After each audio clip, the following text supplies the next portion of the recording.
તેલની વાત કરીએ તો પામ ઓઇલની કિંમતો ઉંચકાઈ છે. ભાવિકજી જે રીતે સમજાવ્યું આગળ પણ ઉંચકાઈ શકે છે. સનફ્લાવર ઓઇલ, રાઈનું તેલ, અન્ય કઈ રીતની ઇમ્પેક્ટ આવી શકે ને શિપમેન્ટના ઇન્સ્યોરન્સ કોસ્ટ પણ અત્યારે આપણને વધતા દેખાઈ રહ્યા છે, જે લગભગ 50% વધારો છે એ રીતના આપણને જે ન્યૂઝ મળતા દેખાઈ રહ્યા છે. તો કેટલો ઉછાળો કયા ઓઇલની અંદર, એડિબલ ઓઇલની જો આપણે વાત કરીએ તો આવી શકે? અત્યારે આમ બ્રોડર સ્કેલ ઉપર એવું દેખાય છે કે પાછલા 10 દિવસથી ચાઇનાની એક માર્કેટમાં ન ધારેલું કવરિંગ છે. એટલે પછી તેલ હોય, તેલીબિયા ખોળ હોય, પ્લાસ્ટિક હોય, યુરિયા હોય, કોઈ પણ કોમોડિટી A to Z. એટલે અને બીજું કે આપણે જાતવાર તેલોની જો વાત કરીએ તો પામ એક એવી વસ્તુ છે કે જેને ખાતર બહુ ફર્ટિલાઇઝર ઘણું જોઈએ, નહીતર એના ઉતારા ઉપર વિપરીત અસર પડે છે. અત્યારે પોટાશની પણ સિવિયર ક્રાઇસિસ, શોર્ટેજ છે. પોટાશ વિના પ્લાન્ટનો ગ્રોથ નથી થતો.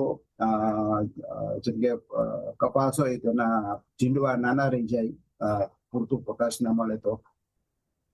રાયડો અને સનફ્લાવર આ બે ક્રોપ પર્ટિક્યુલર યુરોપમાં થોડા સમર સ્ટ્રેસ અનુભવી રહ્યા છે, કારણ કે ખૂબ જ ગરમી છે અત્યારે યુરોપમાં. અને એ સિવાય જો ક્રૂડના ભાવ કદાચ $16 ઉપર ટકી જાય તો પછી યુરોપમાં પણ બાયોડીઝલ માટે રાયડા તેલ, અમેરિકામાં સોયાબીન તેલ, બાયોફ્યુલ માટે એને રિન્યુએબલ ડીઝલ, રિન્યુએબલ ક્રેડિટ કે છે એ, અને ઇન્ડોનેશિયા, મલેશિયામાં બાયોડીઝલ માટે BL40, BL60. ઇવન બ્રાઝિલ પણ કદાચ BL25 થી BL27 સુધીના મેન્ડેટ કદાચ વધારે. એટલે ક્રૂડ જો જલ્દી ક્રૂડના ભાવો નહીં ઘટે તો એની સૌથી ડાયરેક્ટ અસર ખાદ્ય તેલો ઉપર વધારે થશે. ઓકે, તો ખાદ્ય તેલો ઉપર અસર જે છે એ આંકડથી આપણને દેખાઈ શકે છે. અને જે ખાસી આપણે મોટી વાત કરી કે ફર્ટિલાઇઝર પણ નથી આવી રહ્યા અને એની ઇમ્પેક્ટ પણ આપણને આવનારા પાકના ઉતારા ઉપર જોવા મળી શકે છે. પામમાં મોટી અસર અહીંયા આગળથી થતી દેખાઈ શકે છે.